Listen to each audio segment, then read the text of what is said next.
Good morning, students. Welcome to Nidhi's classroom. In this class, I discuss about the derivative. So today I continue the problems on derivative, especially on chain rule or composite function. Both are same. Chain rule or composite function, both are same. The problems are 36th one, sine of cos x. 36th one. So take that as y. Let y is equal to sine of cos x. So differentiate this with respect to x. So clearly the differentiation of y is dy by dx. Houdalva? Next, here sine of cos x. Sine ಒಳಗಡೆ cos x ಇದೆ. So first we differentiate this sine and then differentiate the cos. The differentiation of sine x is, it is like sine x. So sine x differentiation is cos x. So cos of cos x. ನೋಡಿ ಇದು sin x ತರ, sin x ತರ, sin x ಗೆ differentiation cos x. ಅರ್ಥ ಆಗ್ತಾ ಇದೆಯಾ? And then differentiate this cos x. So cos x differentiation is minus sin x. So ಅಲ್ಲಿ ನೋಡಿ ತುಂಬ ಜನ ಸ್ಟೂಡೆಂಟ್ಸು ನನಗೆ ಹೋಮ್ವರ್ಕ್ ಮಾಡಿ ಕೆಲವರೆಲ್ಲ ಕಳಿಸಿರ್ತೀರಿ. ಸೊ ಏನಂದ್ರೆ ಕಾಸ್ ಎಕ್ಸ್ಗೆ ಡಿಫ್ರೆನ್ಸಿಯೇಷನ್ ಮೈನಸ್ ಸೈನ್ ಎಕ್ಸ್ ಅಲ್ವಾ? ಸೊ ಇದು ಒಂದು ಟರ್ಮ್ ಬರ್ದಿದ್ದಾಯ್ತು. ಅದಾದ್ಮೇಲೆ ನಾನು ಮೈನಸ್ ಸೈನ್ ಎಕ್ಸ್ ಬರೀತಿದ್ದೀನಿ ಅಂದರೆ ಅದನ್ನು ವಿತ್ ಇನ್ ದ ಬ್ರಾಕೆಟ್ ಅಲ್ಲೇ ಬರೀಬೇಕು. ನೀವೇನು ಮಾಡಿದಿರಿ? ಕಾಸ್ ಆಫ್ ಕಾಸ್ ಎಕ್ಸ್ ಡಾಟ್ ಇಟ್ಬಿಟ್ಟು ಮೈನಸ್ ಸೈನ್ ಎಕ್ಸ್ ಅಂತ ಬರೀತೀರಾ? ಇದು ಟೋಟಲಿ ರಾಂಗ್ ಆಗುತ್ತೆ. ರಾಂಗ್ ಅಂದರೆ ಕೆಲವರು ಇದನ್ನ ಓಕೆ ಅಂತ ಅನ್ಬೋದು, ಬಟ್ ಮ್ಯಾಥಮೆಟಿಕಲ್ ಆಗಿ ಪರ್ಟಿಕ್ಯುಲರ್ ಆಗಿ ಹೇಳೋದಾದ್ರೆ, ಪರ್ಫೆಕ್ಟಾಗಿ ಹೇಳಬೇಕು ಅಂದರೆ ತಪ್ಪಾಗುತ್ತೆ. ಯಾಕೆಂದ್ರೆ ಅಲ್ಲಿ ಡಾಟ್ ಅನ್ನೋದು ನಮಗೆ ನೀಟಾಗಿ ಕಾಣಿಸ್ಬೋದು, ಕಾಣಿಸ್ದಲ್ಲೇನೂ ಇರ್ಬೋದು. ಇದೇನಾಗ್ಬಿಡುತ್ತೆ ಗೊತ್ತಾ? Cos of cos x minus sine x ಅಂತ ಹೇಳ್ದಂಗೆ ಆಗುತ್ತೆ. Cos of cos x minus sine x ಅಂತ ಹೇಳ್ದಂಗೆ ಆಗುತ್ತೆ.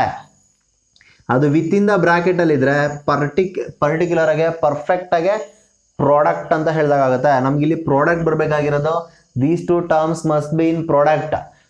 ಗೊತ್ತಾಗ್ತಾ ಇದೆಯಾ? Not in difference. Is it clear? So that's why you must write this minus sine x within the bracket. If we differentiate this, ಅದಾದ್ಮೇಲೆ ಮತ್ತೆ ಇನ್ನೊಂದು differentiation ಮಾಡ್ತಿದ್ದೀರಾ ಅಂದರೆ ಅದನ್ನು ಏನು ಮಾಡ್ಬೇಕು ನಾವು? ಬ್ರಾಕೆಟ್ ಒಳಗಡೆ ಬರೀಬೇಕು. ಸೊ ಅವಾಗ ಏನಾಗುತ್ತೆ? ಇದು ಫಸ್ಟ್ ಇದನ್ನು ಬರೆಯೋಣ, ಮೈನಸ್ ಸೈನ್ ಎಕ್ಸ್ನ, and then write minus sin x into cos of cos x. So this is dy by dx. ಅರ್ಥ ಆಯ್ತಾ ನಾ ಹೇಳಿದ್ದು? ಇದಿಷ್ಟು ಗೊತ್ತಾಯ್ತಾ? Next 37th one. So let us take y. Sorry, 37th one is cos of sin x. Take this problem as homework. So you can write easily. ಇದನ್ನ differentiate ಮಾಡ್ಬೋದು. cos of sin x means minus sin of sin x, minus sin of sin x. Sin x differentiation is cos x. Is it clear? So and then I solve the problem 38th one, that is tan of sin x. So let us take y is equal to tan of sin x. Differentiate this with respect to x. If we differentiate this y with respect to x, that gives dy by dx. Is it clear? So then the differentiation of tan of sin x, first differentiate this tan. Outside of the tan alwa, so tan x tara, tan x differentiation is secant square x. So here x in the sense sin x. So ಹಾಗಾಗಿ ಏನಂದ್ರೆ secant square of sin x ಅಂತ ನೋಡಿ. sin x ಪೂರ್ತಿ x ತರ, tan x ಗೆ differentiation secant square x ಅಂತ. So ಅದಾದ್ಮೇಲೆ ಇದಕ್ಕೆ ಸೈನ್ ಎಕ್ಸ್ಗೆ ಡಿಫ್ರೆನ್ಷಿಯೇಷನ್ ಮಾಡಬೇಕು. ಸೈನ್ ಎಕ್ಸ್ಗೆ ಡಿಫ್ರೆನ್ಷಿಯೇಷನ್ ಏನು? Cos x. So hence the result. ಅಷ್ಟೇ ನೀವು ಬರೀಬೇಕಾಗಿರೋದು, ಬೇರೆ ಇನ್ನೇನೋ ಮಾಡೋ ಹಾಗಿಲ್ಲ.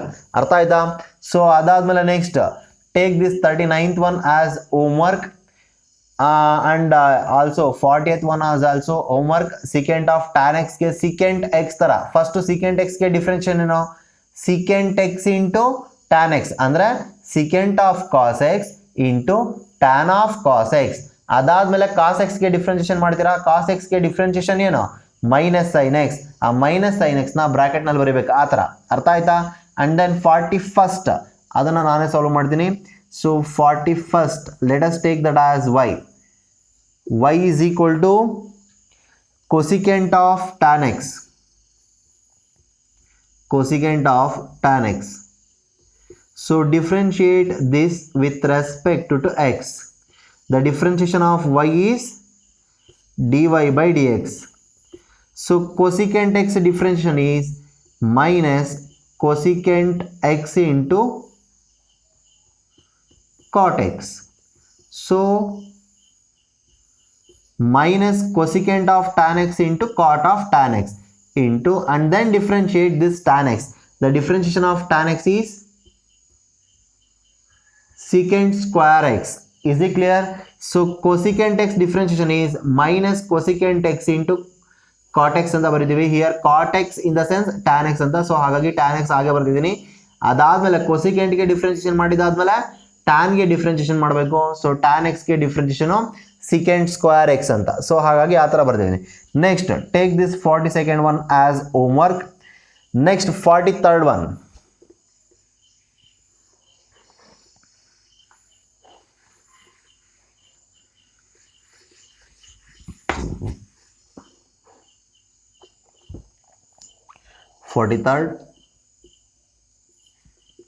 Let us take that as y is equal to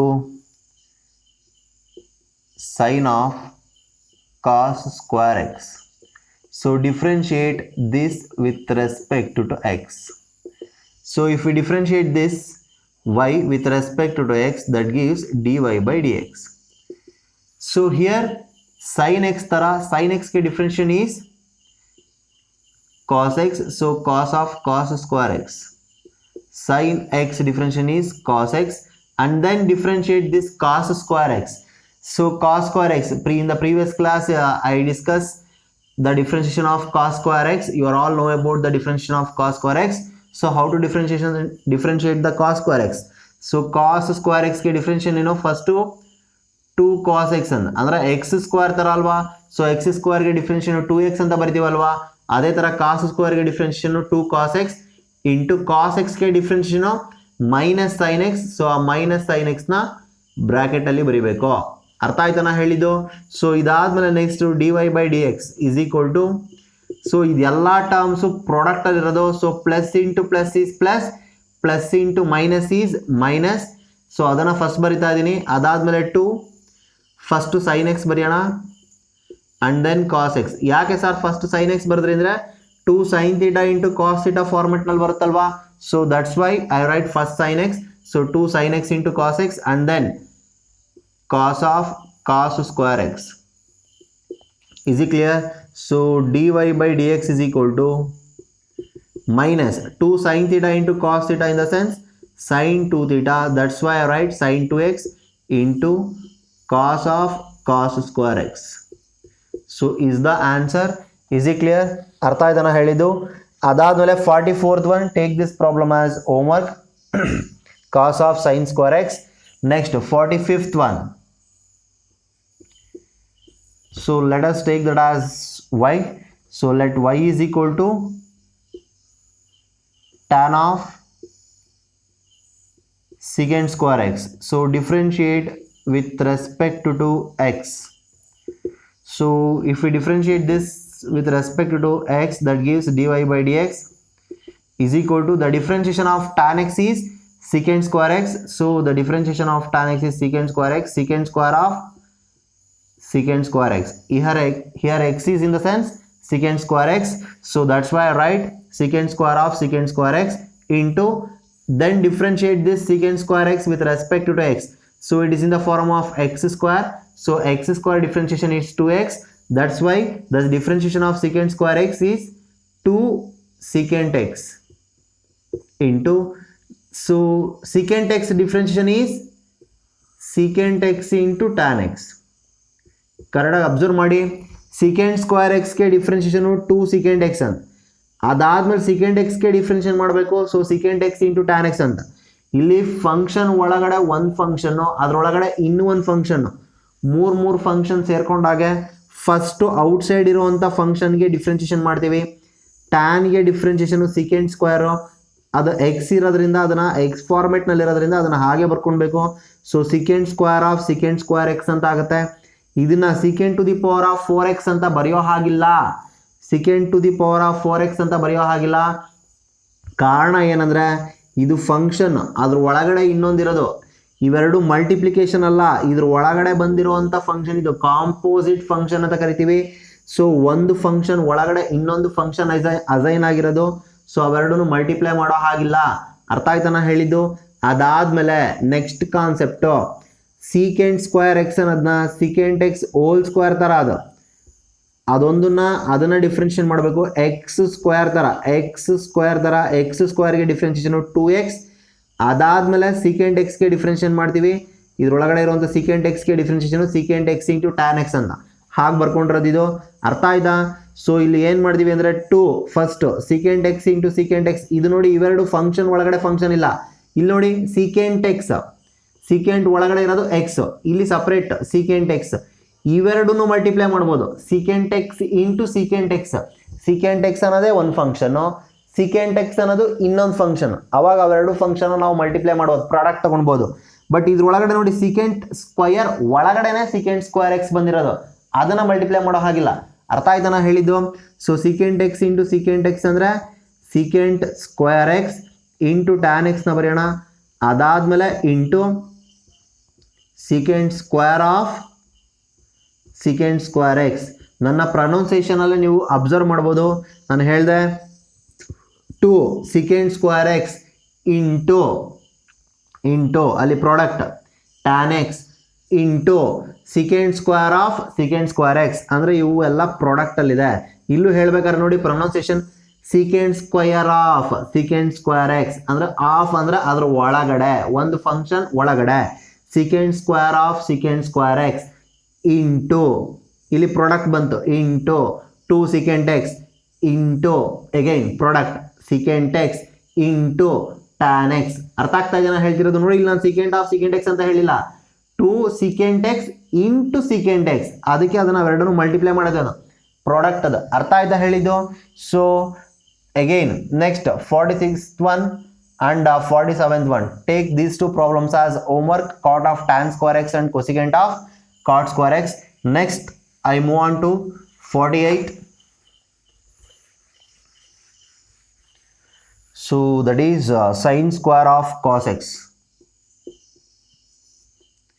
Let us take that as y. Y is equal to sin square of cos x. So differentiate with respect to x. So the differentiation of y is dy by dx. Observe carefully. ಇದು ಹೇಗಿದೆ ಅಂದರೆ sine of cos x ಅಷ್ಟಕ್ಕೂ ಸೇರಿಸಿ whole square ಇರೋದು. Sine square of cos x ಅಂದರೆ sine of cos x ಅಷ್ಟಕ್ಕೂ ಸೇರಿಸಿ square ಇದೆ ಅಂತ ಅದರ ಅರ್ಥ. ಮೀನಿಂಗ್ ಕರೆಕ್ಟಾಗಿ ಅರ್ಥ ಮಾಡ್ಕೊಳ್ಬೇಕು. Sine of cos x whole square ಥರ. ಅವಾಗ ಇದೇನಾಯ್ತಿದು?